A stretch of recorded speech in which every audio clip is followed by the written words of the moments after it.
Now let me give you a little simple formula for goal setting. Okay? We take 2.5 hours on the weekend for the whole 10-year plan. We don't have time for that tonight. But let me get you started with a little simple formula Mr. Schoaf gave me. And maybe this will be helpful. First of all, I've divided goals into 2 parts. First is long range. Long range goals. That's your dreams. Your dreams for the next 3, 5, 10, 20, 30, 40 years. Actually, the rest of your life. Your dreams. You've got to keep dreaming. Ronald Reagan, president, said to the joint session of Congress a few weeks ago, "The republic is a dream. And if we don't keep dreaming, we will lose the republic." Your better future is a dream for yourself and for your family. Where do you want to go? What do you want to do? What do you want to be? What do you want to see? You've got to dream dreams. There's a Bible phrase that says, without dreams and visions, people perish. You've got to have something to go for that inspires the heart and the soul. Dreams. From the children of Sanchez, it says, take the crumbs from starving soldiers, they won't die. Take the bread from hungry children, they won't cry. But without dreams, we all will die. You've got to dream. Don't lose your dreams. For yourself, for your future, for your family. The dreams of love and enterprise and travel and doing things. Becoming something unique on your journey here. Don't lose your dreams. Do some dreaming. That's long-range goals. You've got to have those. So that's number 1.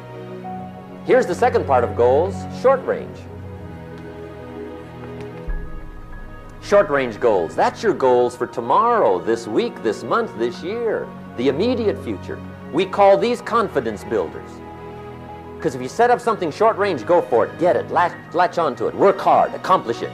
That starts building your strong feelings to go for your dreams. Now, I've divided goals into 3 categories. Here they are.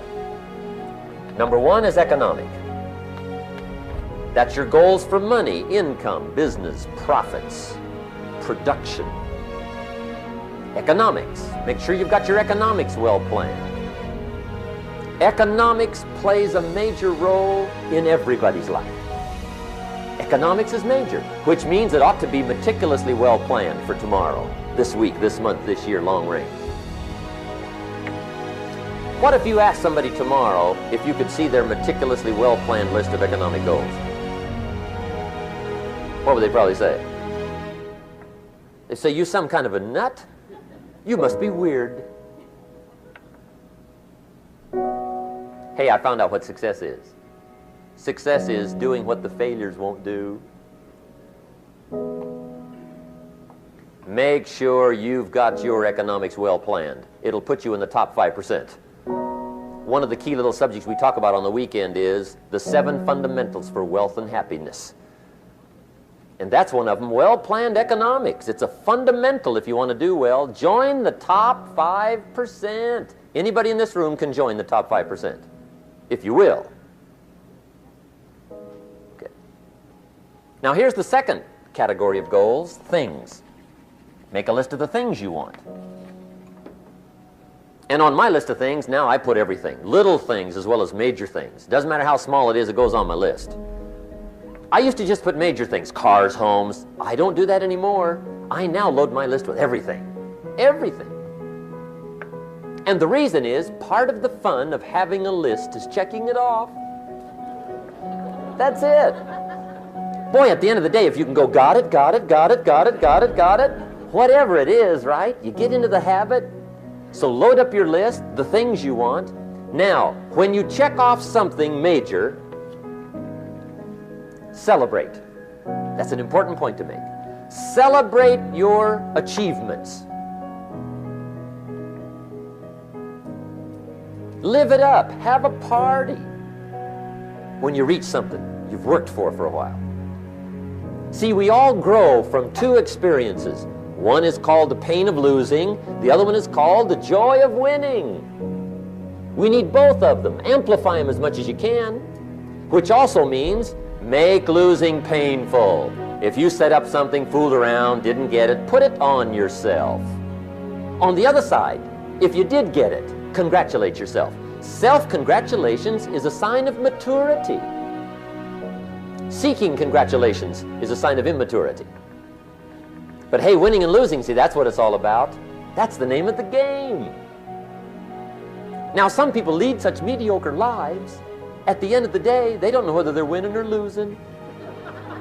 They got no clue. Guy's just going through the day with his fingers crossed. There's a better way. Okay, here's the third category of goals: personal development. Put those goals together. Personal development goals. That's your goals to be stronger, more decisive, be a speaker, be a leader, learn a language, all kinds of skills. Okay. The whole weekend seminar was designed to improve all your skills so that you walk away more skillful. And that's what you want, the personal development skills. That's what attracts, that's what brings good things to your life, the person you become more skillful. Now, this is quite a package to work on. Economics, things, personal development. For tomorrow, this week, this month, this year, long range. Okay? That'll get you started. Now, here's the simple formula for setting goals. It goes like this. A, work on your goals. That's step one. Work on them. And I put the word work there deliberately. Setting goals is plain hard work. I don't want to kid you. We haven't come here tonight to kid each other. It's work. I know it's work. That's why a lot of people just let it slide. It's work. Many people work hard on their job, but they don't work hard on their future. They just let that slide. And the work involved is making plans. I know most people don't. I understand that. But don't let that be you. Guy says, well, yeah, you work where I work, but the time you struggle home, it's late. You've got to eat a bite of supper, watch a little TV, get to bed. You can't sit up half the night. Plan, plan, plan. And the guys behind. Good worker, hard worker, sincere. But you've got to be better than sincere, working hard. You've got to be better than a good worker. You've got to be a good planner. Somebody once wisely said, the people who fail to plan are planning to fail. Well said. So work on your goals. Here's step two. Write your goals down. That's so important. I teach my staff around the world, put your goals in your journal. Because one of the major people you want to study is yourself. Say, here's the list of goals I put together 3 weeks ago. Here's the list of goals I put together 2 years ago. Here's some of the changes I made, rearrangement of my priorities. I scratched these off, I put these on, I've gotten these. Study your accomplishments, study what your desires are. Put them on paper, write them down. Here's another reason for writing your goals down. It shows you're serious about doing better. And to do better, you gotta get serious. You don't have to be grim, but you must be serious. Everybody hopes things will get better. Everybody hopes. Poor people hope. That ought to tell you something. It means the future does not get better by hope. It gets better by plan. I used to have the affliction called passive hope. It's an affliction. It's bad. Probably what's even worse than that is happy hope. Now that is really bad. That's bad. Happy hope. The guy's 50 and he's broke and he's still smiling. See, that's not good. So get serious about your goals. Put them on paper. Write them down. There's all kinds. His goals, her goals, their goals. Business goals, financial independence goals, family goals. I mean, there's so many things to work on this that if you don't get busy and work on it, sure enough, the time will pass. And sure enough, 5 years from now, you'll wind up where you don't want to be, wearing what you don't want to wear, driving what you don't want to drive, being what you don't want to be. Now's the time to fix it. Now here's the third step to your goals. Check the size of your goals and the kinds of goals. How big they are, what kind they are, affects you.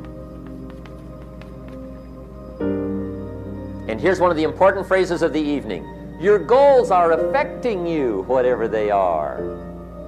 Your goals affect your handshake. Your goals affect your attitude, personality. Your goals affect the way you walk, the way you talk, the way you dress. All day long, we're being affected by our goals. Now, some people have goals, but they have such lousy goals. The effect is bad. I asked a guy one time, what are your goals for this month? The guy said, look, if I could just scrape up enough money to pay these lousy bills. That was his goal. I'm not saying it isn't a goal. It's a goal, but it's such a lousy goal, the effect is bad.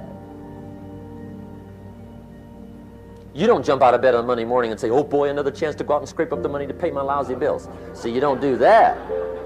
Usually you say, oh, not another Monday.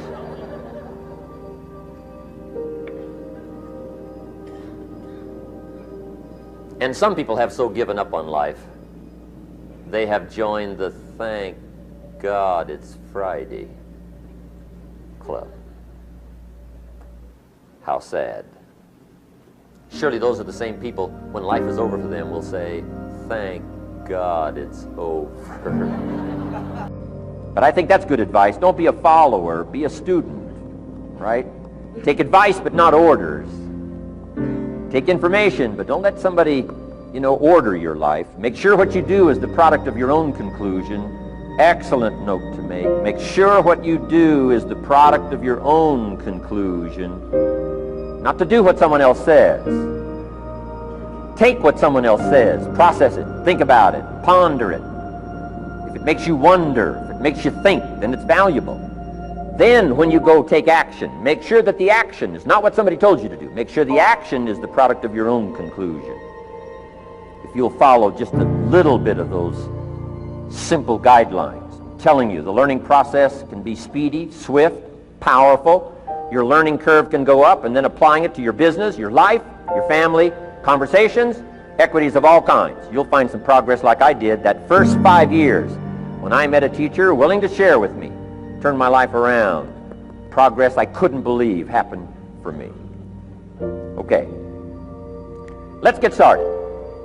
I want to review, I was here last time and we talked about the 5 major pieces to the life puzzle.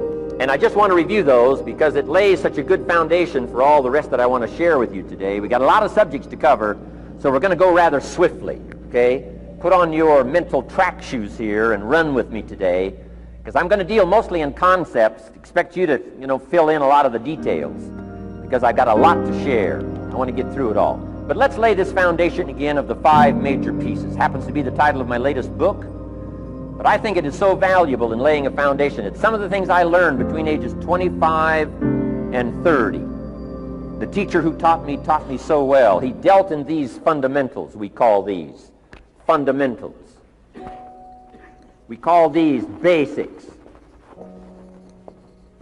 Basics for sports, fundamentals for sports, fundamentals for your business, fundamentals for the way you deal with your family, a few simple things. Few basic things that if you practice every day can make all the difference in the world, how it works out. I boiled it down to 5 major pieces to the life puzzle. Let's just review those. Number 1 is philosophy.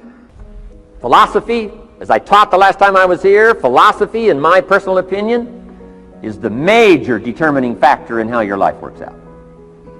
Philosophy, the major determining factor in how your life works out. Philosophy. To form our philosophy, you got to think. You got to use your mind. You got to process ideas. And this whole process over a lifetime, starting way back here when we were children, schools that we've attended, our parents, our experiences, all this stuff that we've processed by the thinking process helps to develop our philosophy. And in my opinion, each person's personal philosophy is the major factor in how your life works out.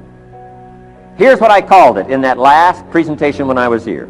It's called the set of the sail. Each person's personal philosophy is like the set of the sail.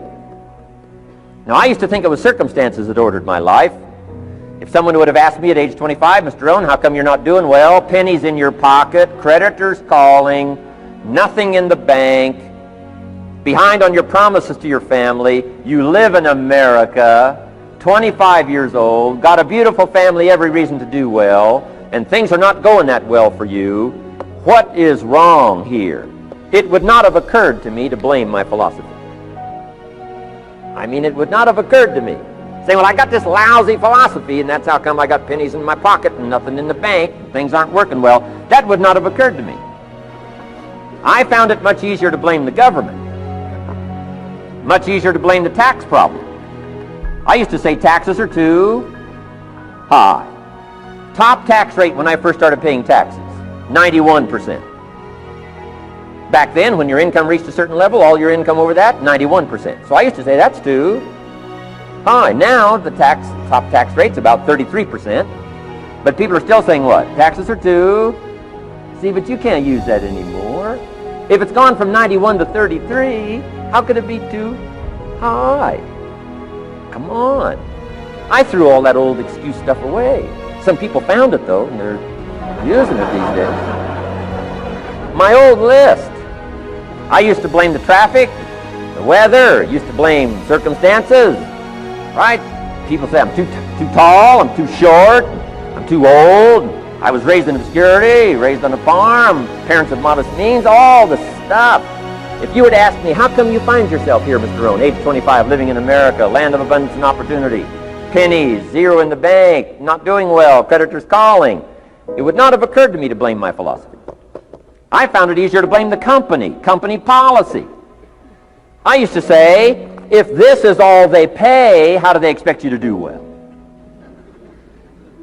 So I figured that, my future was going to be tied to what everybody else was arranging, the economy and, right, interest rates. I used to say things cost too much. That was my whole explanation, not my philosophy, until my teacher taught me better that this is where the problem was, my own personal philosophy. Here's what's exciting about each person's personal philosophy. That's what makes us different than dogs and animals and birds and cats and spiders and alligators. That's what makes us different than all of the life forms. The ability to think, the ability to use your mind, the ability to process ideas, and not just operate by instinct. In the winter, I'm telling you, the goose can only fly south. What if south doesn't look too good? Tough luck. It can only fly south. But see, human beings are not like a goose, can only fly south. I mean, you can turn around, go north, you can go east, you can go west, you can order the entire process of your own life. And we do that by the way we think. We do that by exercising our mind. We do that by processing ideas and come up with a better philosophy, a better strategy for our life, goals for the future, okay? Plans to achieve those goals. All this comes from developing our philosophy. Philosophy helps us to process what's available. Well, when we get here, we got seed, and we got soil, and we got some rain, and we've got some what? Sunshine, and we've got some seasons, and what? The miracle of life. Now, the key is, what do you do with all this stuff? How do you turn all this stuff that's available here into equity and promise and lifestyle and dreams and future possibilities? All of this that's possible now with human beings, how do you take all this stuff and turn it into this equities and values? Well, it starts with philosophy. What is the seed? What is the soil? What is the sunshine? What is the rain? Is it possible to take some of each of all the stuff that's available and turn it into food and turn it into value and turn it into nourishment? turn it into something spectacular and unique that no other life form can do? And the answer is yes. But you cannot deal with all this stuff and what to do with it unless you start refining your philosophy. Think, use your mind, come up with ideas, and strengthen your philosophy. So the seed and the soil and the rain and the sunshine, this is called, the economy and the banks and the money and the schools and everything that's available out there, processing information, what to do with all that, and turn it into equity and value. That is the major challenge of life, my personal opinion. So each person's personal philosophy now is going to determine what you're going to do with seed and soil and sunshine and rain, miracle, the change of season. That's it.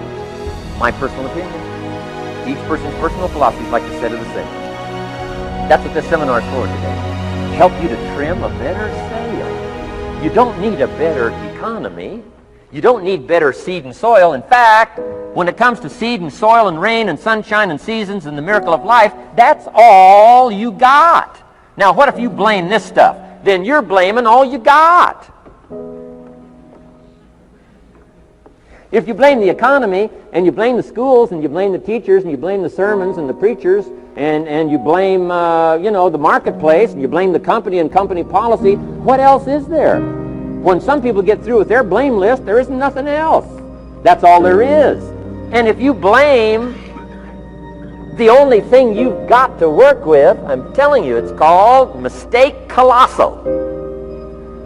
In not understanding that that's all you've got to work with. And if this is all you've got to work with, then you don't change the seed, and you don't change the soil, and you don't change the rain, and you don't change the sunshine, you don't change the seasons. Right? Guy says, I'll take 3 springs, 4 summers, 9 falls, no winters. No! You can't fool with this stuff. You got to take it like it comes. Then what do you change to make your life work well? You got to start with your philosophy. Guess what I had to do at age 25 in order to change my own future? I had to change my mind. I had to change my thinking. I had to change my philosophy. I was messed up on what was causing my problem. And once I got that straightened out, that all the stuff I blamed, the government and taxes and the marketplace and the economy and things cost too much, negative relatives, cynical neighbors, once I got rid of that and started going for where the real problem was, which was me, I'm telling you, my life exploded into change. My bank account changed immediately. My income changed immediately. My whole life took on a whole new look and color immediately. And the early results I got from making these philosophical changes tasted so good, I've never stopped the process from that day until this. And I'm telling you, with a little consideration of the refinement of your sail, by setting a better sail, refining your philosophy, your whole life can start to change from today on. You don't have to wait till tomorrow. You don't have to wait till next month. You don't have to wait till spring. You don't have to wait till 93. You can start this whole process immediately. I recommend it. Now, some people do so little thinking, they don't even have their sail up. I mean, you can imagine where they're going to wind up at the end of this week, at the end of this month, at the end of this year. Now's the chance to change, process all this information. So number 1 is philosophy. Okay? And we dealt with all that, where we get ideas from personal experience, from other people's experiences. I don't want to get into all those details because we covered that the last time I was here. But philosophy, that's number 1, my personal opinion. Each person's personal philosophy. Here's the definition of success and failure. Just make this note. Here's failure. A few errors in judgment, repeated every day. Now you can automatically assume, Mr. Owen, I say, I can understand that. A few errors in judgment repeated every day. For 6 years?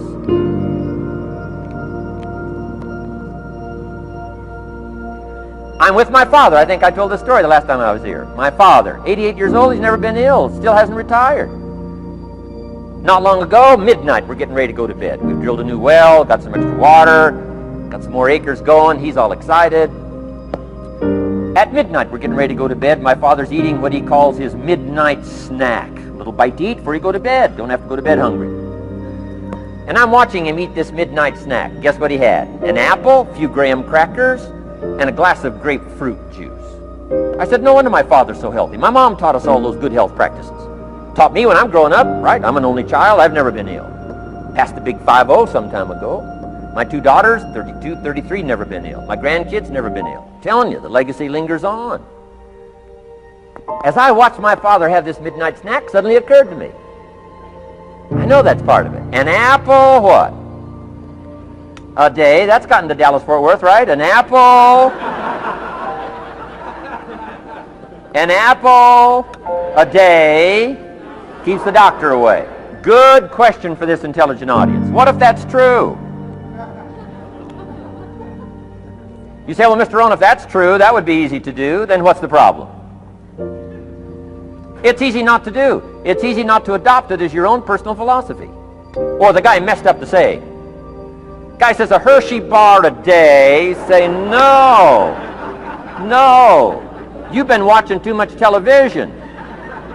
It is not Hershey bar. You got to be smarter in philosophy than to fall for the Hershey bar a day when it's an apple a day. You got to be smarter than that. And if you make that kind of an error in judgment every day for 6 years, I'm telling you, it'll accumulate into disaster. Sometimes the first year you say, well, you know, I'm so healthy now, what difference is it going to make? You got to be smarter than that.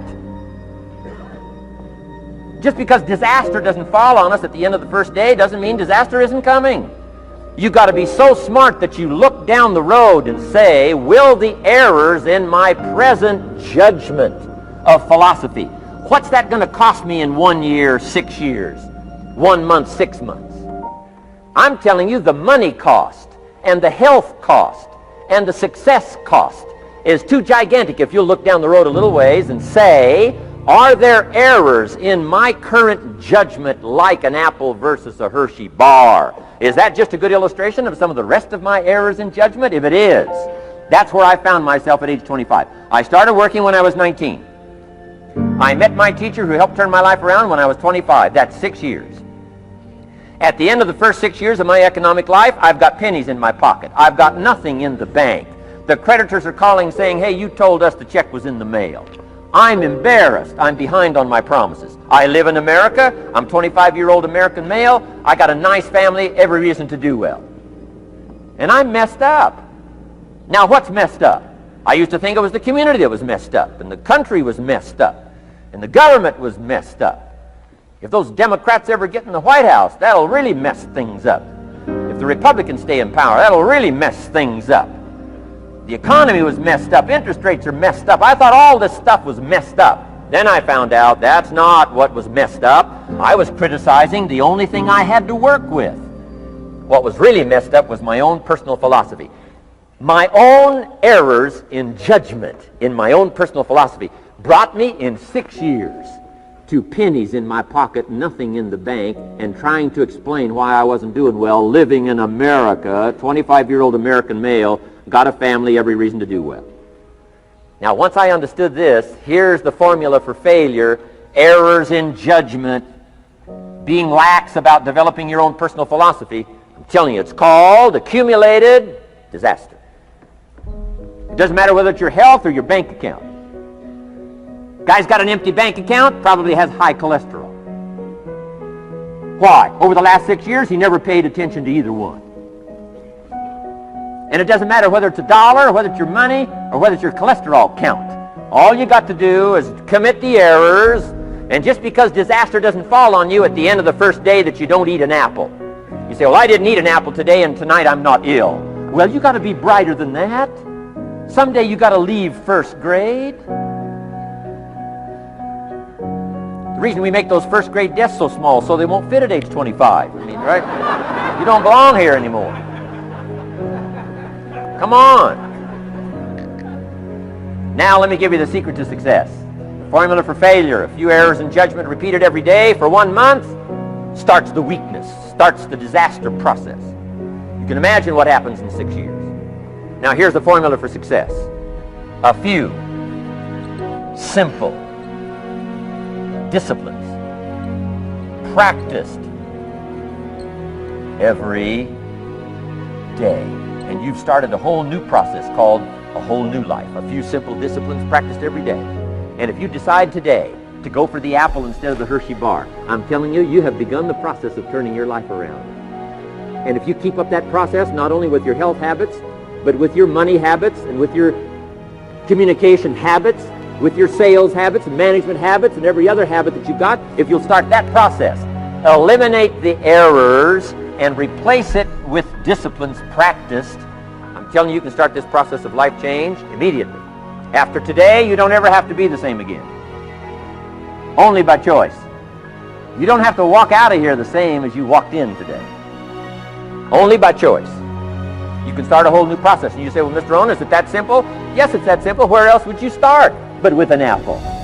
You don't have to start with something staggering. What if you should be walking around the block for your good health and you don't? What'll that do in 6 years? I'm telling you, the word is disaster. You could and you should and you don't. Here's an even stronger word. You won't. I mean, don't might mean you're careless. Won't probably means you're stubborn. And either one's called disaster. Could, should, don't. I'm telling you, that's why at the end of 6 years, I found myself with pennies in my pocket, nothing in the bank, creditors calling. Could, should, won't. Could, should, don't is called disaster. Now, how do you change all that? The next 6 years, I got rich. The next 6 years, I became a millionaire. By the time I'm 31, I'm a millionaire. How about that? You say, well, Mr. Rohn, what happened? Well, strangely enough, during that second 6 years of my economic life, the government was about the same. I'm telling you, taxes were about the same. My negative relatives were the same. I'm telling you, the economy was about the same, and prices were about the same, and everything else was about the same. Circumstances were about the same. Then how come I got rich? How come I totally changed my life? I was not the same. Somebody says, well, what did you go to work on to do all that? I started with my philosophy. I started amending my errors by doing some better thinking, changing my mind, coming up with ideas that I didn't have before I met my teacher. And once that whole process started for me, I'm telling you, I changed my whole life. Within a 6-year period, I was never the same. And I've kept up that process all these years. One of the reasons why I'm here is to continue my craft. I don't want the day to come someday somebody says, you should have heard Jim Rohn 10 years ago when he was really terrific. Guess what I want people to say? I heard him 10 years ago, but you should hear him now. I'm telling you, the man works on his craft. I'm telling you, the man's done some extra reading. I'm telling you, the man doesn't miss a trick. I'm telling you, he's worked hard on himself. That's why he's able to deliver like he does. The same thing can happen for you as a teenager. It can happen to you as a mother, as a father, as a business person, as a salesperson, running a business. Doesn't matter. Management, wherever you find yourself. This is the process called personal change. And what I say to start with is, start with your own philosophy. Your philosophy is going to determine whether or not you go for the disciplines or continue the errors that's called potential disaster. And everybody has it within their power. Well, it was so happy for me to find out at age 25, Mr. Shoaff said, Mr. Rohn, you don't have to change countries. But you do have to change philosophy. And if you'll change philosophy, not country, you can turn around your income, you can turn around your bank account, you can turn around your skills, you can become capable, powerful, sophisticated, healthy, influential, all the other equities that you could possibly want out of your life, using the only stuff there is and not trying to change any of this stuff. Appreciate all of this stuff with all of its ups and downs, with all of its mystery of why it works and sometimes it doesn't work. Don't challenge this. You don't have to ask for another planet. You don't have to ask for another country. Just ask for another book. Ask for another seminar. Ask for another idea. And you can start this whole process of personal life change. Now, I could spend the whole day on philosophy, because that's where it is. If I could get you intrigued with that enough to study it, enough to ponder it, to where you would pick up the commitment like I did and say, hey, as simple as an apple a day, as simple as a walk around the block, why not start right there? If you don't start there, where else are you going to start? Might as well start where it's easy, and then go to the more complicated disciplines. Because if you can't handle the simple disciplines, how can you handle the complicated?